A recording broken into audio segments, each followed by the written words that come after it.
Yes, Virginia, there is a Santa Claus. We tell the history of this famous holiday classic and what is now a holiday tradition for the Journalism History podcast. We hope you enjoy hearing the story again from our catalog.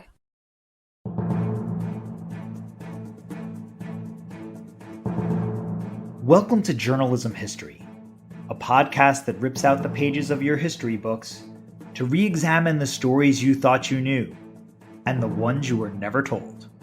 I'm Terry Finneman, and I research media coverage of women in politics. And I'm Nick Hershon, and I research the history of New York sports.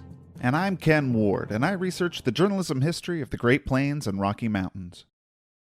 And together, we are professional media historians guiding you through our own drafts of history. This episode is sponsored by Taylor and Francis, the publisher of our academic journal, Journalism History. Transcripts of the show are available online at journalism-history.org/podcast. Yes, Virginia, there is a Santa Claus. Those words, published in the New York Sun in 1897, had become as much a part of Christmas as mistletoe and jingle bells. They were directed to an 8-year-old girl named Virginia O'Hanlon, who had written a letter to the editor that asked a question many children of a certain age bring to their parents.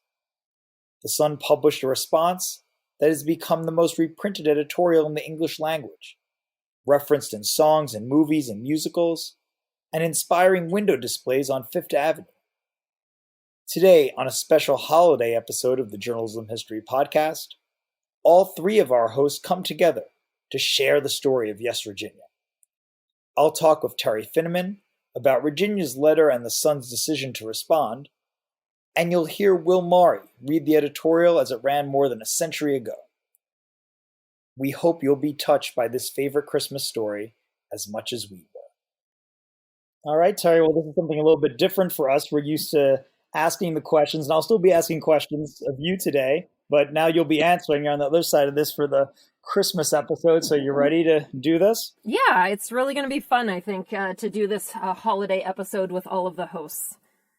Yeah, I'm glad to get us all together, and we found a lot of interesting newspaper history to share. So before we talk about the Yes, Virginia editorial, can you discuss the history of the New York Sun, the paper that it ran in? What made this paper unique?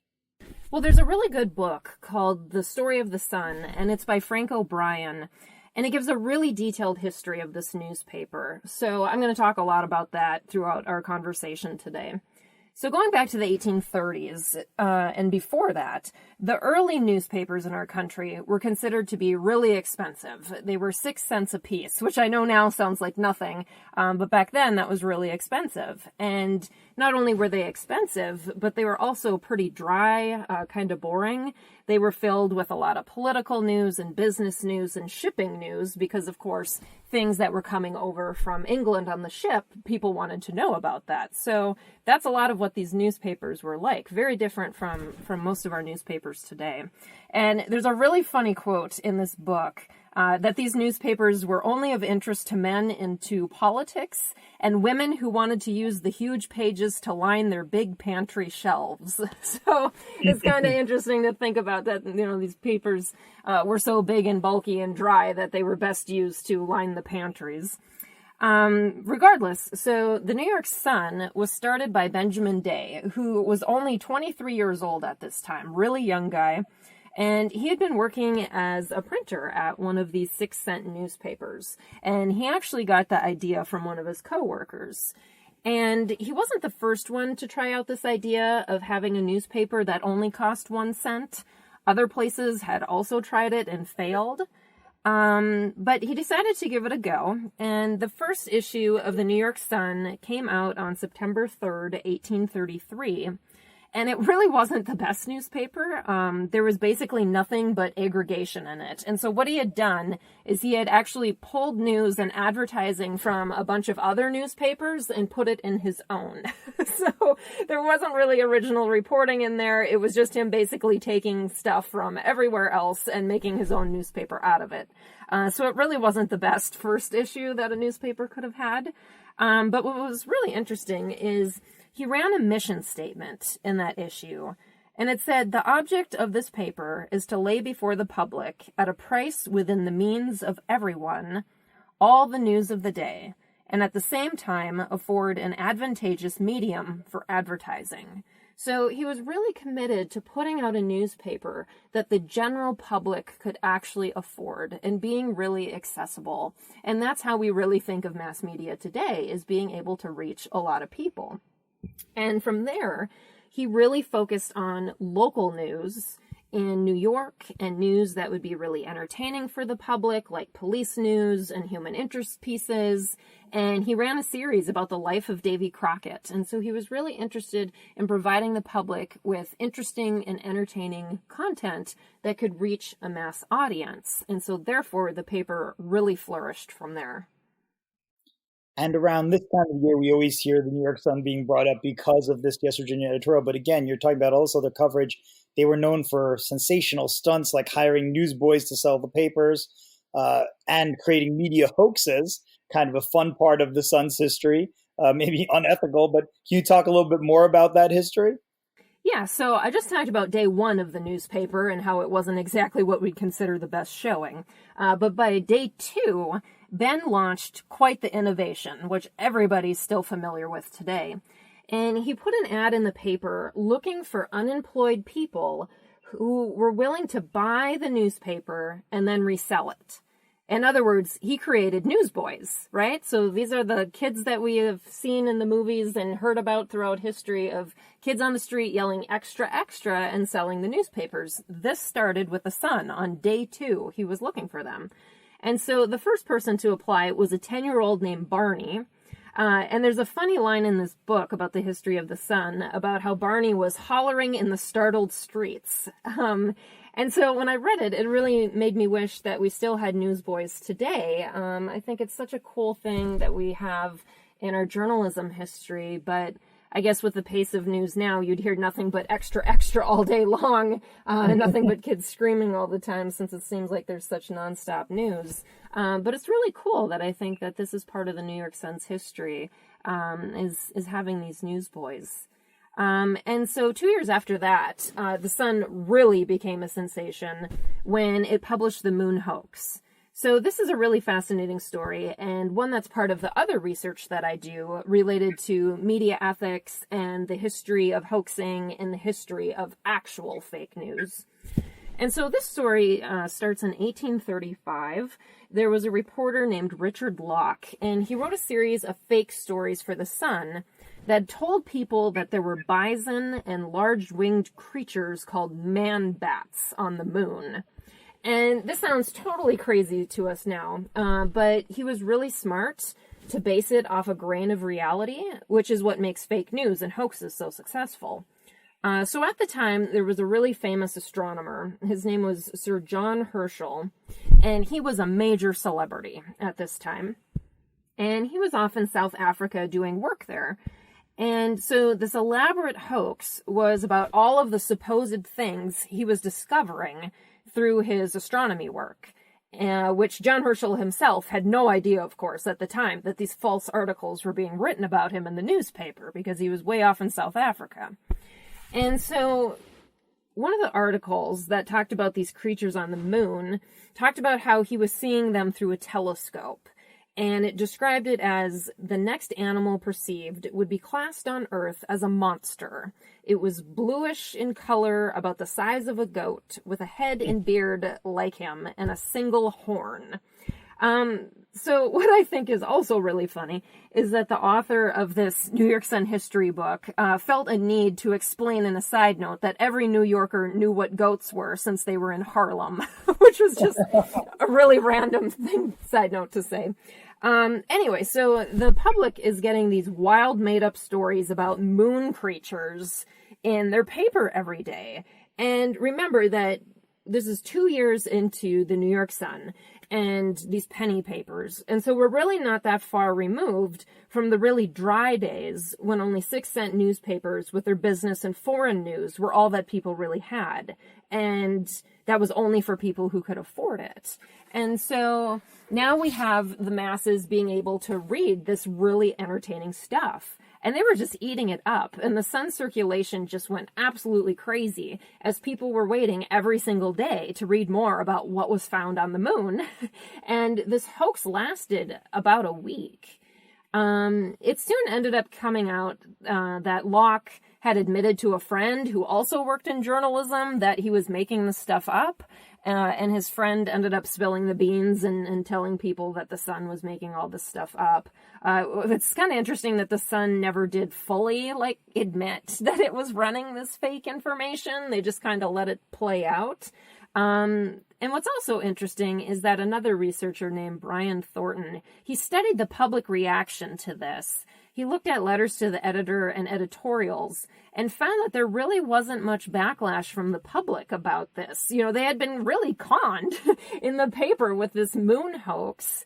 But people really weren't that upset about it. The only people who were really irritated about it was the Herald, which was the Sun's major newspaper rival, and they kind of took him to pieces for it. And Edgar Allan Poe, who wrote Media Hoaxes himself, which is a whole nother episode, would call the moon hoax the greatest hit in the way of sensation ever made by any similar fiction in America or Europe. And one of our fellow journalism historians, very famous in our history, Frank Luther Mott, called the moon hoax the greatest fake of our journalistic history in his book. So the Sun had this really colorful history long before the Yes, Virginia editorial came along in 1897. And now we get right up to that Yes, Virginia editorial. So, we're in Christmas time. What can you tell us about the two key people involved here?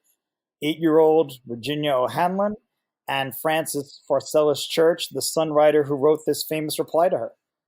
Well, there was a New York Times article that ran years later that described Virginia as a child whose hair was rich brown and not as curly as she would have liked, which I think is really kind of a nice way to describe a child and kind of sets a nice scene there for this children's story that we're really telling. From what I can tell, she had really great parents and a really nice home life growing up. Her father, Philip, was a surgeon and a coroner for the New York Police Department, and so she had a really good home life. Francis Church, on the other hand, had a much different life than she did, of course.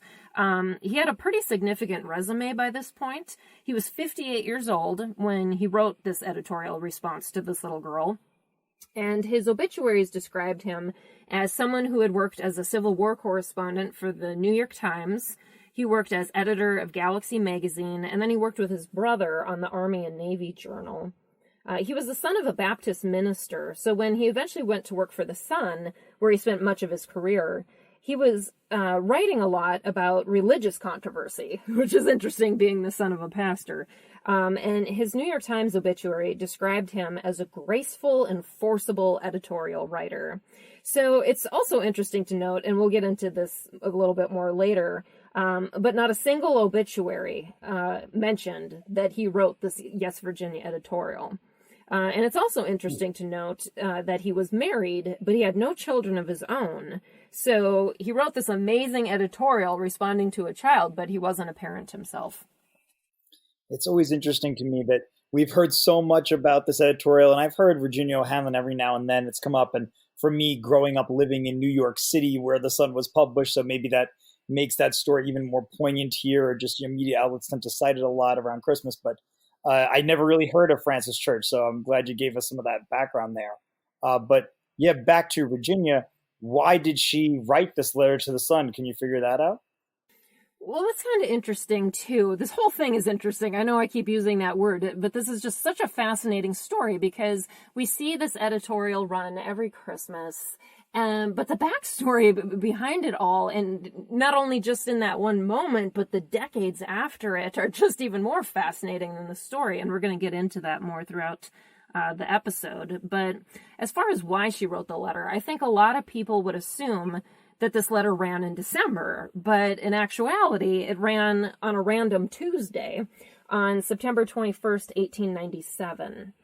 Now, as far as why she wrote it, it's a little tricky because Virginia herself gave different answers, or at least newspapers reported her saying different answers across time. And so in an article that I found that ran in 1914, Virginia was quoted as saying she'd been teased at school about Santa, and she asked her father about it. And so this part is pretty stable. It's really the backstory of how this came about, right? So one is that she was saying that she was teased at school. But then one of our colleagues, historian Joseph Campbell, found an article from the 1950s that had a different explanation, where she said that her birthday was in July, and as a child, immediately after getting birthday presents, she was wondering what Santa Claus would bring her, and so that's what prompted this letter about Santa Claus. So we have these two different stories, with her quoted in 1914 and 1959, giving different versions of why exactly this happened. But regardless, as far as why she wrote to the Sun itself, that seems to be pretty clear. And that's also, of course, incorporated into the TV special that's about this as well. She remembered that Father was always talking about the sun and how you could always find what you wanted in the sun. And in a talk that she gave in 1933, she said it was a habit in their family that whenever there was any kind of doubts about how to pronounce a word or some kind of question about a historical fact, they wrote into the sun. And again, she said, Father would always say, if you see it in the sun, it's so. And thinking about that, we're both journalism historians, and thinking about that is just really touching. And, I kind of miss that, right? I mean, right now we're in such an era where there's so much mistrust in the media and in people in our profession. And so to think back in the 1890s, what confidence these people had in their media, it's something that makes you really nostalgic and wish that still existed. Oh, for sure. A second you read that line, if you see it in the sun, it's so. That does really strike you as, man, when I was a reporter for the New York Daily News, 2005, 2011, I don't think a lot of people felt that way. I mean, certainly there were people every now and then who would come up to us and say a positive word about the Daily News, but that sort of confidence in it just really struck me. And honestly, whenever I always heard this story, I assumed that line may have been something that even the Sun added into her letter later on, especially knowing that the Sun was in this war with the Herald and they were trying to anything to like puff themselves up and, enhance their egos. So, maybe put some words in the mouth of an 8-year-old and say, oh yeah, daddy says that if it's in the sun, it's so. But it's interesting that she supported that. Yeah, I mean, both in articles in 1914 and 1933 that I read that quoted her, she said that. Yeah, that's pretty neat. So then obviously the Sun gets her letter. What happens from there? Because this wouldn't be really remembered, I guess, if they just either, discarded it or just, ran some sort of a formulaic response or no response. So what happens after they get that letter? So Virginia herself would say in a lot of interviews afterward that she waited days and days to get a reply. Now, it's kind of interesting to think about that because for a child, even one day feels like eternity, right? So it's kind of interesting to think, well, what was the actual timeline? But regardless, there was some kind of delay before the Sun actually took this up, whether it was they were busy or they lost it or they just ignored it for a while and didn't know what to do with it. I don't know. But there was a bit of a delay in between. And, I think she maybe started to give up a little bit or didn't think that they were going to answer her. And then the history of the New York Sun book that I've been talking about pulls in the memoirs of Francis Church's editor, whose name was Edward Mitchell, and it recounts his memory this way. One day in 1897, I handed to him a letter that had come in the mail from a child of 8. Church bristled and pooh-poohed at the subject when I suggested that he write a reply, but he took the letter and turned with an air of resignation to his desk. In a short time, he produced the article.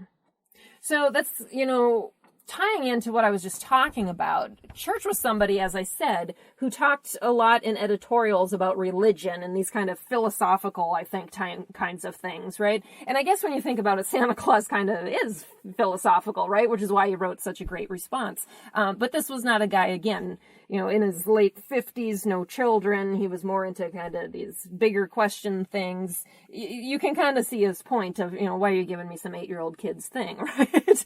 He wasn't really impressed with it. But now it's become one of the most famous pieces of journalism that ever existed. And so it's a good thing he replied. And so it doesn't seem like this actually touched him maybe so much or hit him in the feels, as they say today. It was really something more that maybe he just was a pro doing a pro job and figured like, whatever, you're giving me this brat's letter. I guess I'll write something poignant in response, huh? Yeah. But we've seen the editorial now has run in reprints in newspapers across the country. It happens almost every year. And like I said, it's been on broadcasts that I've seen in New York growing up. But how did it appear when it ran originally in the Sun? So anyone can actually see this editorial for themselves and what it looked like. There's a website called Chronicling America, and it's a free website by the Library of Congress that lets you browse all kinds of historical newspapers. It's completely free. You can pull up newspapers, pick the year and date that you want, and look at it. And so on the front page of that day's newspaper is a really tragic story about a coal mine fire in Alabama that killed several men. And then the racism of the time is also really on display in this newspaper. There's a story about cotton mill workers in South Carolina who went on strike rather than have black men as their bosses. And then there's also a really gossipy story on the front page about a man who deserted his wife the day after their wedding and took off with the dowry he received from his mother-in-law. So there's really quite the mix of news on the front page of this paper. And then practically buried on page 6, I mean, you really have to look for it, is the Yes, Virginia editorial. Now, newspapers back then were designed very differently from today. So this was basically just like a mass of text. So you open up the newspaper and it is an endless sea of really small text. So on this page 6, there were almost 36, yes, I said 36 tiny articles crammed onto this page, ranging from topics about chainless bicycles, to the rights of immigrants in Connecticut, to ship traffic reports, to expanding the railroad system. I mean, it was just this hodgepodge of countless little news stories and editorials. So the Yes, Virginia editorial itself is in the middle of the paper. In the middle of this haze of text, with the headline, "Is There a Santa Claus?" And an editor's note saying that they took pleasure in answering the note and were gratified that the author was a friend of the newspaper. There isn't a byline on the story, meaning the person who responded to the letter, who we now know was Francis Church, was anonymous. This wasn't uncommon, though. It was really common in journalism history for individual printers or journalists to not put their names on articles. So there really wasn't something really off about this or anything. This was very typical. Granted, in the yellow journalism age, which is what we're talking about, the 1890s, certainly there were some newspapers who really wanted to brand their individual reporters, just like we see now happening. But really, there were a number of newspapers at that time that really felt like the brand was the newspaper, and it was not the role of individual reporters to be celebrities. It was all about just the newspaper itself. And so that was one of the reasons that you really didn't see bylines. So nobody had any idea, except for, of course, his own coworkers, that he had written this piece. And having bylines was so rare that in the Sun history book, it notes that of all the editorials that have appeared in the Sun, the authorship of only 2 have ever been announced. So one, of course, was this one, but that really shows you how rare it was. Yes, certainly. Well, Terry, before we go on, let's listen to the full editorial as read by our co-host, Will Maury. Dear Editor, I am 8 years old. Some of my little friends say there is no Santa Claus. Papa says, if you see it in the Sun, it's so. Please tell me the truth. Is there a Santa Claus? Virginia O'Hanlon, 115 West 95th Street. Virginia, your little friends are wrong. They have been affected by the skepticism of a skeptical age. They do not believe except they see. They think that nothing can be which is not comprehensible by the little minds. All minds, Virginia, whether they be men's or children's, are little. In this great universe of ours, man is a mere insect, an ant in his intellect, as compared with the boundless world about him, as measured by the intelligence capable of grasping the whole of truth and knowledge. Yes, Virginia, there is a Santa Claus. He exists as certainly as love and generosity and devotion exist, and you know that they abound and give to your life its highest beauty and joy. Alas, how dreary the world would be if there were no Santa Claus. It would be as dreary as if there were no Virginias. There would be no childlike faith then, no poetry, no romance to make tolerable this existence, which should have no enjoyment except in sense and sight. The eternal light with which childhood fills the world would be extinguished. Not believe in Santa Claus. You might as well not believe in fairies. You might get your papa to hire men to watch in all the chimneys on Christmas Eve to catch Santa. But even if they did not see Santa Claus coming down, what would that prove? Nobody sees Santa Claus. But that is no sign that there is no Santa Claus. The most real things in the world are those that neither children nor men can see. Did you ever see fairies dancing on the lawn? Of course not. But that's no proof that they are not there. Nobody can conceive or imagine all the wonders there are unseen and unseeable in the world. You may tear apart the baby's rattle and see what makes the noise inside, but there is a veil covering the unseen world which not the strongest man, nor even the united strength of all the strongest men that ever lived, could tear apart. Only faith, fancy, poetry, love, romance can push aside that curtain and view and picture the supernal glory and beauty beyond. Is it all real? Ah, Virginia, in all this world there is nothing else real and abiding. No Santa Claus, thank God. He lives, and he lives forever, 1,000 years from now, Virginia. Nay, 10 times 10,000 years from now, he will continue to make glad the heart of childhood. So we just heard now Will Reed, Yes, Virginia editorial. Going back now to 1897, how did people react at the time? We obviously know how people have reacted in the years since, becoming such a part of popular culture, but initially, what was the reaction?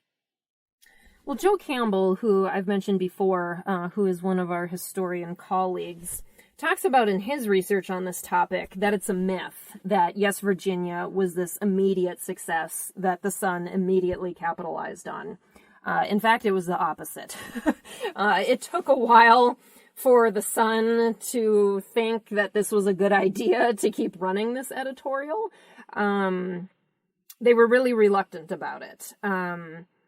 And it's really interesting because, and I keep saying that word interesting, but I just love this topic, because even in this book about the history of the Sun, which was originally published in 1917, and then my copy's from 1928, but there is next to nothing about this editorial even in that book. So this is a 300-page book almost about the history of the New York Sun.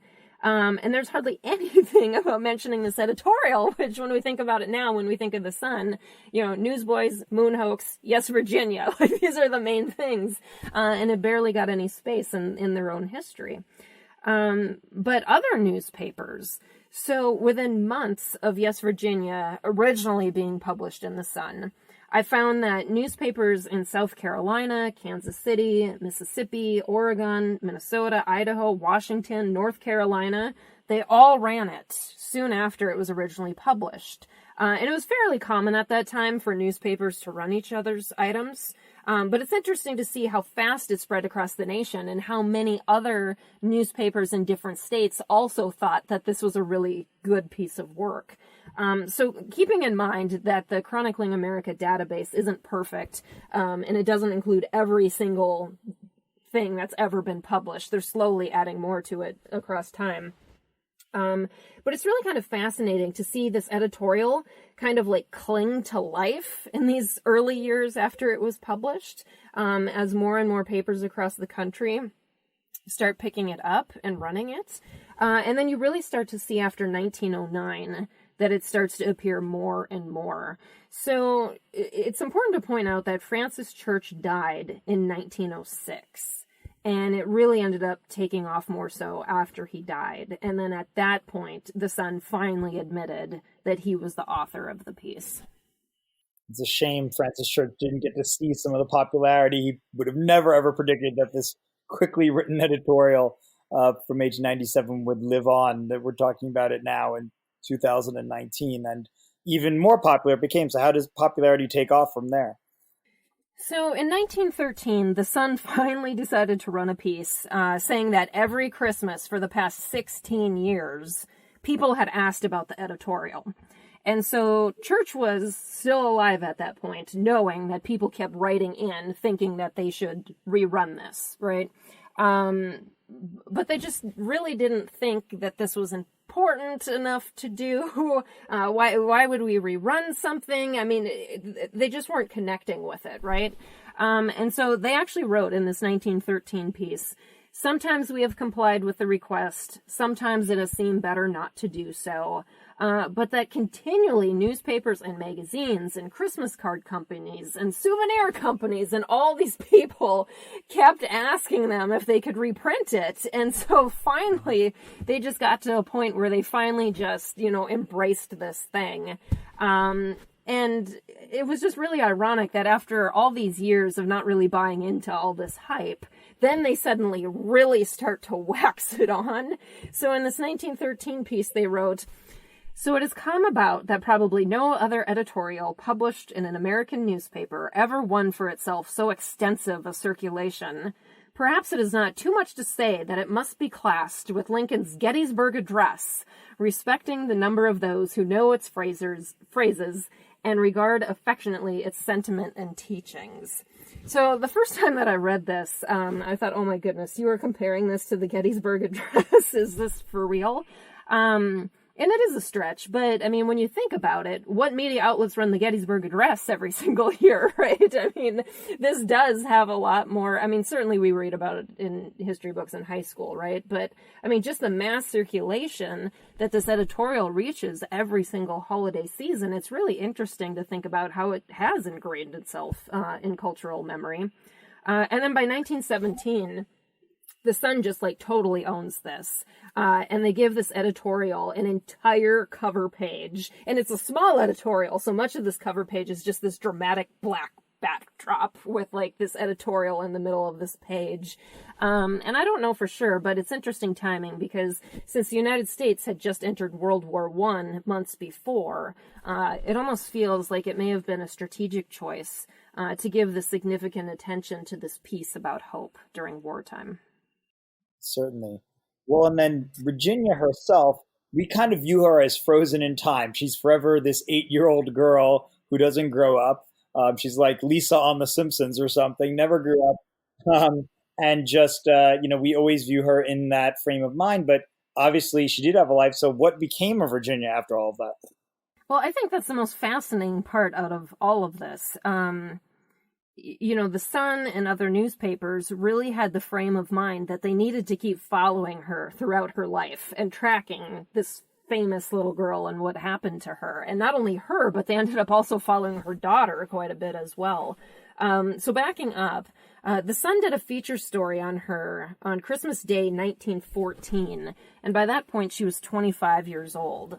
And in this piece, she reflected back on her childhood memories and told the paper that it used to make me as proud as a peacock to go along the street in the neighborhood and hear somebody say, "There's Virginia O'Hanlon. Did you see that editorial the New York Sun had about her?" And father and mother were prouder than I think. They still show the editorial to callers and just talk people's arms off about it, which, is funny. And I think people can identify with their parents about that. And that's why I kind of mentioned that I think she had a really great home life and great parents. And they were so proud that they wanted to show everybody who came to the house their little girl's editorial in the Sun.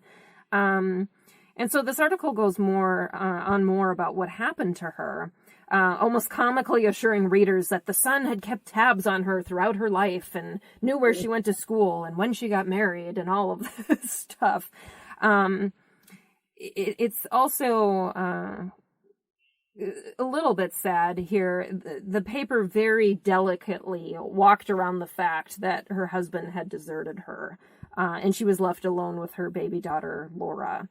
Simply noting that her husband often traveled on business, and that's why she was living with her parents. So that's a little bit of a down part, but really, I think that listeners would be glad to know that this little girl who had so much hope and who reminds us so much about childhood and innocence actually went on to be a teacher and to work with children and give them the same kind of hope. So she worked as a teacher and a principal. She ended up getting her doctorate. She worked as a junior principal at a public school in Brooklyn, which held classes in hospitals and institutions where children were chronically ill. And so she really grew up to give a lot back to society, a lot back to children, offering hope to other children. She talked about how she continually through her life got a steady stream of letters asking for copies of the editorial, asking her questions. It's really interesting to see that through the decades, there are constant newspaper stories and continued interest in this woman. In March 1920, there's a story about her 6-year-old daughter, Laura, writing into the Sun, asking why Santa didn't come to her party and wanting his address. And she wrote, "I want to do something for him because he has been so nice to me and my family. I've got a piece of birthday cake for him." So, of course, you could tell that the Sun would just eat this up, right, to have Virginia 2.0, another Santa letter of sorts in their paper. And, I mean, when you think about it, this is 27 years after this editorial was published, and this family is still being followed for being famous for this. It's just interesting to see that over time, this editorial still resonates no matter what time period we're in. And so in 1935, the New York Times did a story to catch up with her, no doubt needing some joy in the Depression years, and mentioned that there had been a special booklet released in 1934 with this whole story, and Virginia had written something for it. And they mentioned that she was working for a school at this time. And so, again, this is during the Depression years, and she really saw the impact that the Great Depression had on children. And in the story, she said, "There is more need today for people realizing practically what Santa Claus may mean to children than ever, because children today, their childhood is filled with so many difficult realities." And she continues to be relevant. I mean, looking into the 1950s, there's an actual headline in the New York Times that says, "Yes, Virginia tells questioners today Santa Claus can exist even in the atomic age." And so this clinging, no matter what time period we're in, needing this sense of hope, needing this sense of simplicity to help us deal with really complicated and difficult times, is just really interesting. And in this piece in 1957, again, this is 60 years later, and she said that she still received an astonishing, and that was the word that she said, astonishing, number of letters from people asking her for copies of the editorial and asking her questions about this. And so this lived with her. She had media coverage her whole life. People asked her about this her whole life. It didn't just end when she was 8 years old. This continued with her. She gave back as a teacher, and she lived to be 81 years old. When she died, it was front page news in the New York Times in 1971. Wow. Well, it is very rewarding to know that she had a good life. It's nice to know that. What have other historians now said since about this editorial and its impact on media or just in general? Well, another one of our colleagues, David Sloan, who has been a guest on our show, once wrote a piece about the editorial and Francis Church and said, "Had he denied Santa Claus, he might have torn down the fanciful world of many youngsters and tampered with the values and traditions many people consider important. Had he affirmed Santa Claus, matter-of-factly, he would have contributed no ideas of lasting significance. What Church did was sustain a child's hope while giving her a statement of ideals that are worthwhile for the adult. He did not simply continue a myth, he gave a reason for believing."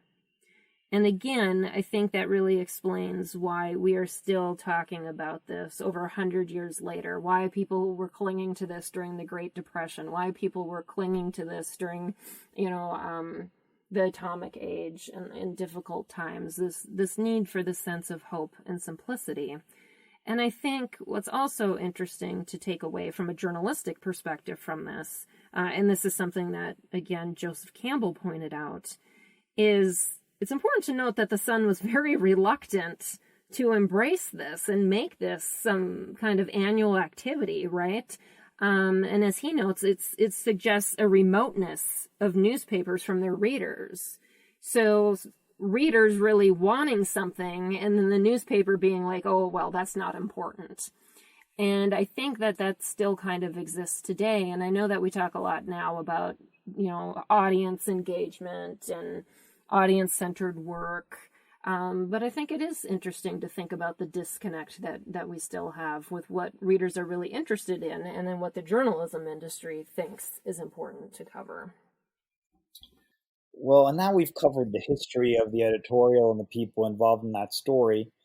But of course, this is at some level an emotional story. It's a personal thing that hits us in all these different ways. As you were talking about the history of that editorial, I was trying to remember in my own childhood, because we all reach that point, right, when you're a kid and you start hearing from other kids at school, Santa Claus isn't real, and it disturbs your perception of reality if I've been told these lies of what's going on.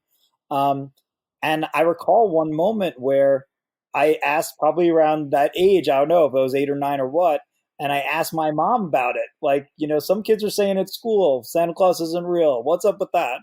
And I remember my mom mentioning this editorial, specifically, Yes, Virginia. And I remember like tears welling up in her eyes as she was like reciting some of the lines or just, paraphrasing that editorial because it had been retold so many times over the years that I guess she had heard it as a little girl than I was hearing it as a kid in the 90s.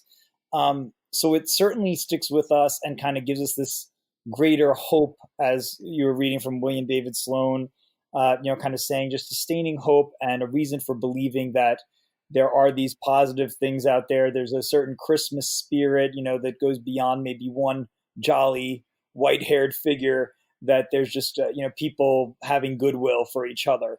So I certainly remember that. But what does this editorial mean for you personally? Now you've done all this research, but I imagine, you've heard this story before. So what does it mean for you?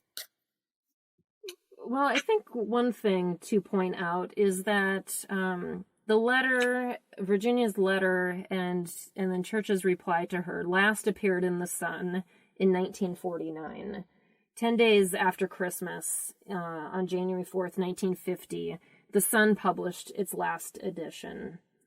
And to me, that's really kind of sad, especially as I think of where the journalism industry is today and the number of newspapers closing and the number of layoffs that are going on. And so, as we were talking about earlier, this editorial, if it's in, Father says, if it's in The Sun, it's so, to paraphrase, and that trust in media and that relationship and how important newspapers were in the past.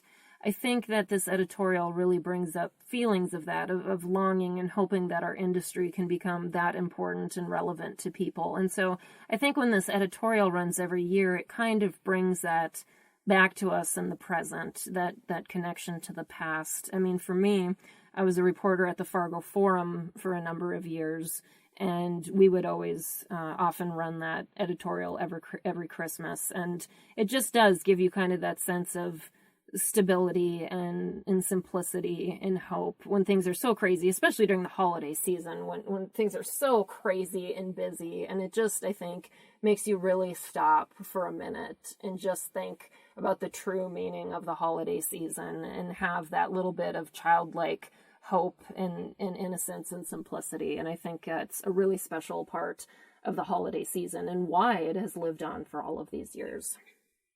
Yes, definitely well said. And I think for all of our listeners, we're just really glad to share this story with you and hopefully bring you that hope as well. We all get lost in all of the research that we're doing as professors, you and me, Terry, and certainly for a lot of our listeners in academia or whatever it is that our listeners are doing, we get into that hustle and bustle, and sometimes we lose sight, we forget what that thrill was like as a kid on Christmas morning, to come down the stairs, open your eyes and see, oh my gosh, all of these presents or whatever it is, thinking that Santa Claus had brought you something. And it's a very special feeling that generations of children have had. So thank you again for joining us to talk about this on the podcast. It was fun to do this. Hopefully we have a little Christmas tradition to do episodes about these kinds of topics, but it was kind of fun to talk to you and catch up. Yeah. Happy holidays to all of our listeners at Journalism History. For sure. Thanks for tuning into this episode of the Journalism History Podcast. And additional thanks to our sponsor, the William Allen White School of Journalism and Mass Communications at the University of Kansas. And to Taylor and Francis, the publisher of our academic journal, Journalism History. Until next time, I'm your host, Nick Hirshon, signing off with the words of Edward R. Murrow. Good night and good luck. And have a Merry Christmas and a Happy New Year.